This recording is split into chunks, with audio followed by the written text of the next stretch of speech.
ഇന്ന് നമ്മൾ ചെറിയ ആൽബിനോ ജയന്റ് ഗൗരാമികൾക്ക് ഫീഡ് ചെയ്യാനായിട്ട് വന്നതാണ്. ഈ കാണുന്ന അവസാനത്തെ 2 ബക്കറ്റിലാണ് നമ്മൾ നമ്മുടെ ചെറിയ ആൽബിനോ ജയന്റ് ഗൗരാമികളെ ഇട്ടിട്ടുള്ളത്. നമ്മൾ ഈ അടുത്ത് ഇതിലേക്ക് ട്രാൻസ്ഫർ ചെയ്യുന്ന വീഡിയോ ഒക്കെ അപ്ലോഡ് ചെയ്തിട്ടുണ്ടായിരുന്നു. അതുപോലെ തന്നെ ഇതിൽ നിന്ന് നമ്മൾ മാറ്റിയ വലിയ ആൽബിനോ ജയന്റ് ഗൗരാമികളെ നമ്മൾ മാറ്റിയിട്ടുള്ളത് നമ്മുടെ ഔട്ട്ഡോർ ടാങ്കിലേക്കാണ്. അവരെ ഫീഡ് ചെയ്യുന്ന വീഡിയോയും നമ്മൾ തൊട്ട് മുമ്പ് അപ്ലോഡ് ചെയ്തിട്ടുണ്ടായിരുന്നു.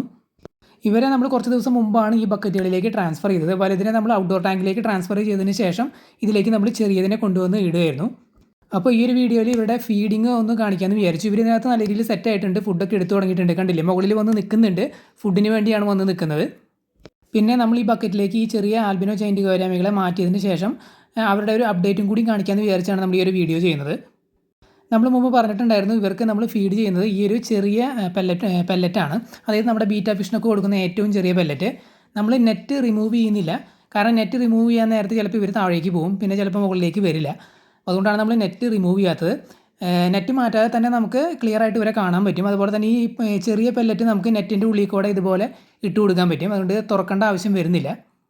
ഇങ്ങനെ നെറ്റ് കെടുക്കുകയാണെന്നുണ്ടെങ്കിൽ ഇവർക്കൊരു ഷെയ്ഡ് പോലെ വരും. അപ്പോൾ അവർക്ക് അധികം പേടി ഉണ്ടാവില്ല. നെറ്റ് തുറക്കുന്ന സമയത്ത് ചില സമയങ്ങളിൽ ഇവർ താഴോട്ട് പോകാറുണ്ട്, പിന്നെ ചിലപ്പോൾ മുകളിലേക്ക് വന്നു എന്ന് വരില്ല. അപ്പോൾ അവർ നല്ല രീതിയിൽ തന്നെ കഴിക്കുന്നുണ്ട്. നമ്മൾ ഓവറായിട്ടൊന്നും ഫീഡ് ചെയ്യാറില്ല, ആവശ്യത്തിന് മാത്രമാണ് കൊടുക്കുന്നത്. പിന്നെ നമ്മൾ ഡെയിലി ഫീഡ് ചെയ്യാറില്ല. ഡെയിലി ഫീഡ് ചെയ്താലും കുഴപ്പമൊന്നുമില്ല, കുറച്ച് ചെറിയ അളവിൽ ഡെയിലി നമുക്ക് ഫീഡ് ചെയ്യാം. പക്ഷേ നമ്മൾ വെള്ളത്തിൻ്റെ ക്വാളിറ്റി ഒന്ന് മെയിൻറ്റെയിൻ ചെയ്യുന്നതിനും, പിന്നെ ഇപ്പോൾ സമ്മർ സീസണൊക്കെ ആയതുകൊണ്ട് നമുക്ക് വെള്ളത്തിൻ്റെ കുറച്ച് ബുദ്ധിമുട്ട് കാര്യങ്ങളൊക്കെ ഉള്ളതുകൊണ്ടാണ് നമ്മൾ ഓരോ ദിവസം ഇടവിട്ട് കൊടുക്കുന്നത്. ഇങ്ങനെ നമ്മൾ ഓരോ ദിവസം ഇടവിട്ട് ഫീഡ് ചെയ്യുമ്പോൾ വെള്ളത്തിൻ്റെ ക്വാളിറ്റി നല്ല രീതിയിൽ കുറച്ച് നാൾ മെയിൻറ്റെയിൻ ചെയ്ത് പോകും എന്നുള്ളത് മാത്രമല്ല, ഇവർക്ക് ഡൈജസ്റ്റീവ് പ്രോബ്ലംസ് അങ്ങനത്തെ കാര്യങ്ങളൊന്നും ഉണ്ടാവില്ല.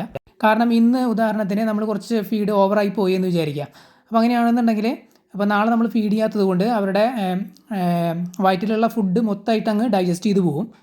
ഇന്ന് നമ്മൾ ഓവർ ഫീഡ് ചെയ്തു, പിന്നെ നാളെ നമ്മൾ വീണ്ടും ഫീഡ് ചെയ്യുന്നു. അപ്പോൾ അതിൽ കുറച്ച് കൂടി പോകുകയാണെന്നുണ്ടെങ്കിലൊക്കെയാണ് സാധാരണ ഇവർക്ക് ഡൈജസ്റ്റീവ് പ്രോബ്ലം ഒക്കെ വരാറുള്ളത്. അത് സാധാരണ നമുക്കറിയാം, ഇതിന് വളർത്തുന്നവരെല്ലാവരും പറയാറുണ്ട്, പെല്ലറ്റ് ഫുഡാണ് നമ്മൾ റെഗുലർ കൊടുക്കുന്നത് എന്നുണ്ടെങ്കിൽ ചിലപ്പോൾ ഈ ഒരു പ്രോബ്ലം വരാറുണ്ട്, ഡൈജസ്റ്റീവ് ഇഷ്യൂ വന്നിട്ട് ചത്തുപോകാറുണ്ട്. അതുകൊണ്ട് പെല്ലറ്റ് ഫുഡാണ് നമ്മൾ ഫീഡ് ചെയ്യുന്നുണ്ടെങ്കിൽ ഒരിക്കലും ഓവർ ഫീഡ് ചെയ്യാനായിട്ട് പാടില്ല.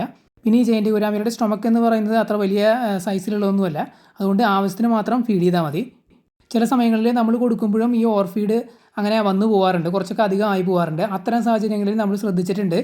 അതായത് ഇവരുടെ വയറ് വല്ലാതെ വീർത്തിരിക്കുന്നതും, അതുപോലെ തന്നെ ഇവർക്ക് നീന്താനായിട്ട് നല്ല ബുദ്ധിമുട്ട് വരുന്നുണ്ട്. അങ്ങനെ വല്ലാതെ ഫുഡ് ഓവറായിട്ട് കഴിച്ച് ഇതുപോലെ വയറൊക്കെ വീർത്ത് കഴിഞ്ഞാൽ ഇവർക്ക് സ്വിമ്മിങ്ങിന് നല്ല ബുദ്ധിമുട്ട് നമ്മൾ ശ്രദ്ധിച്ചിട്ടുണ്ട്. അതായത് അവരുടെ ബാക്കിലെ ആ വാല്, അതായത് ടെയിൽ ഫിൻ, നല്ല രീതിയിൽ ഇവർ മൂവ് ചെയ്തിട്ടാണ് ഫ്ലോട്ട് ചെയ്ത് നിൽക്കുന്നത്. അത് ഇവരുടെ സ്വിം ബ്ലാഡർ പ്രോപ്പറായിട്ട് ഫങ്ഷൻ ചെയ്യാത്തതുകൊണ്ട്, അല്ലെങ്കിൽ ഇവരുടെ ഫുഡ് നല്ല രീതിയിൽ ഇവർ കഴിച്ചിട്ട് വെയിറ്റ് കൂടുന്നത് കൊണ്ടാണ് അവർക്ക് അങ്ങനെ വല്ലാതെ മൂവ് ചെയ്യേണ്ടി വരുന്നത്. അല്ലാത്ത സമയത്ത് ഇവർ കൂളായിട്ട് ഫ്ലോട്ട് ചെയ്ത് നിൽക്കുന്നത് കാണാം. അപ്പോൾ ഓവർ ഫീഡ് ചെയ്യാതിരിക്കുക പരമാവധി. ഓവർ ഫീഡ് ചെയ്ത് കഴിഞ്ഞാൽ അതെല്ലാം കൊണ്ടും ബുദ്ധിമുട്ടാണ്. അവർക്ക് ഇതുപോലുള്ള പ്രശ്നങ്ങൾ, സ്വിമ്മിങ്ങിൻ്റെ പ്രശ്നങ്ങളൊക്കെ ചിലപ്പോൾ വരാൻ സാധ്യതയുണ്ട്. അതുപോലെ തന്നെ ഡൈജസ്റ്റീവ് ഇഷ്യൂസും വരാൻ സാധ്യതയുണ്ട്. നമ്മൾ ഇവരെ ഈ ബക്കറ്റുകളിലേക്ക് ആഡ് ചെയ്യുന്നതിന് മുമ്പ് നമ്മൾ ഈ ബക്കറ്റൊക്കെ ക്ലീൻ ചെയ്ത് ഇതിനകത്തേക്ക് നമ്മൾ ഫ്രഷ് വെള്ളം അടിച്ച് സോൾട്ടൊക്കെ ആഡ് ചെയ്ത് കൊടുത്തിട്ടുണ്ടായിരുന്നു. ഇപ്പോൾ നിങ്ങൾക്ക് ശ്രദ്ധിച്ചാൽ മനസ്സിലാവും, ഇതിനകത്ത് നല്ല രീതിയിൽ ആൽഗെ ഫോം ചെയ്ത് തുടങ്ങിയിട്ടുണ്ട്. വെള്ളം നല്ല രീതിയിൽ കണ്ടീഷനായിട്ട് കിടക്കാനാണെന്നുണ്ടെങ്കിൽ എയറേഷൻ കൊടുക്കുന്നത് നല്ലതാണ്. നമ്മൾ എയറേഷൻ കൊടുക്കുന്നില്ല. വെള്ളത്തിൽ ആൽഗെ ഫോം ചെയ്ത് തുടങ്ങിയാൽ നാച്ചുറലായിട്ടുള്ള ഫിൽട്രേഷൻ നടക്കും. അതായത് നമ്മൾ ഈ കൊടുക്കുന്ന ഫുഡിൻ്റെ വേസ്റ്റ് കാര്യങ്ങളെല്ലാം ആൽഗെ കൺസ്യൂം ചെയ്ത് അവർ ഡെവലപ്പ് ആവുകയാണ് ചെയ്യുന്നത്. അതുപോലെ മീൻ പ്രൊഡ്യൂസ് ചെയ്യുന്ന വേസ്റ്റും ഈ ആൽഗെ യൂസ് ചെയ്യാറുണ്ട്. അപ്പോൾ നമ്മൾ ഓവർ ഫീഡ് ചെയ്യുകയാണെന്നുണ്ടെങ്കിൽ ആ ഒരു സൈക്കിൾ പ്രോപ്പറായിട്ട് നടക്കില്ല. അതുകൊണ്ടാണ് നമ്മൾ നേരത്തെ പറഞ്ഞത്, അതായത് നമ്മൾ ഒരു ദിവസം ഗ്യാപ്പ് കൊടുക്കുന്നതിൻ്റെ ഒരു കാരണം കൂടി ഇതാണ്. അതായത് ഇവർ ഫുഡിൻ്റെ വേസ്റ്റും അതുപോലെ തന്നെ ഈ മീൻ പ്രൊഡ്യൂസ് ചെയ്യുന്ന വേസ്റ്റും ഒരു ഗ്യാപ്പ് കൊടുക്കുകയാണെന്നുണ്ടെങ്കിൽ ഇതിനകത്തുള്ള ആൽഗേക്ക് അത് യൂസ് ചെയ്ത് വെള്ളത്തിൻ്റെ ടോക്സിസിറ്റി കുറയ്ക്കാനായിട്ട് പറ്റും. കാരണം നമുക്കറിയാം, നൈട്രജൻ സൈക്കിൾ എന്ന് പറയുന്ന പ്രോസസ്സ് എല്ലാ ഫിഷ് ടാങ്കുകളിലും നടക്കുന്നതാണ്.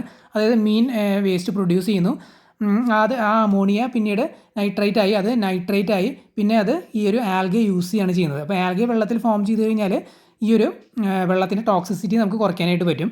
അല്ല എന്നുണ്ടെങ്കിൽ മറ്റു തരത്തിലുള്ള വാട്ടർ പ്ലാന്റ്സ് നമ്മൾ സെറ്റ് ചെയ്തിട്ടുണ്ടാവണം വെള്ളത്തിൽ.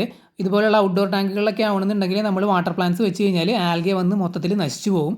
അപ്പോൾ ആൽഗെ ഓൾറെഡി ഉള്ള ടാങ്കുകളാണെന്നുണ്ടെങ്കിൽ അത് പ്രൊമോട്ട് ചെയ്യുകയാണെന്നുണ്ടെങ്കിൽ നമുക്ക് വെള്ളം കുറേ നാൾ നാച്ചുറലായിട്ട് മെയിൻറ്റെയിൻ ചെയ്ത് പോകാൻ പറ്റും.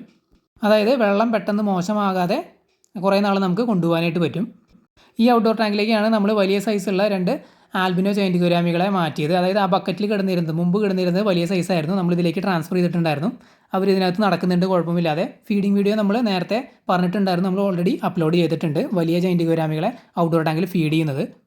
നിങ്ങൾക്ക് എന്തെങ്കിലും ഡൗട്ട് ഉണ്ടെങ്കിൽ കമൻറ്റ് ചെയ്ത് ചോദിക്കാവുന്നതാണ്. അതുപോലെ തന്നെ നമ്മുടെ ഈ ഒരു വീഡിയോ ലൈക്ക് ചെയ്യാനായിട്ട് മറക്കരുത്. നമ്മുടെ ചാനൽ ഇതുവരെ സബ്സ്ക്രൈബ് ചെയ്യാത്തവരാണ് എന്നുണ്ടെങ്കിൽ സബ്സ്ക്രൈബ് ചെയ്യുക. പിന്നെ നമ്മുടെ വീഡിയോസ് മീനുകളെ ഇഷ്ടപ്പെടുന്നവർക്കായിട്ട് ഷെയർ ചെയ്ത് കൊടുക്കുക. അപ്പോൾ നമ്മുടെ വീഡിയോ ഇവിടെ അവസാനിക്കുകയാണ്. വീഡിയോ എല്ലാവർക്കും ഇഷ്ടപ്പെട്ടു എന്ന് വിചാരിക്കുന്നു. പുതിയൊരു വീഡിയോ ആയിട്ട് നമുക്ക് വീണ്ടും കാണാം.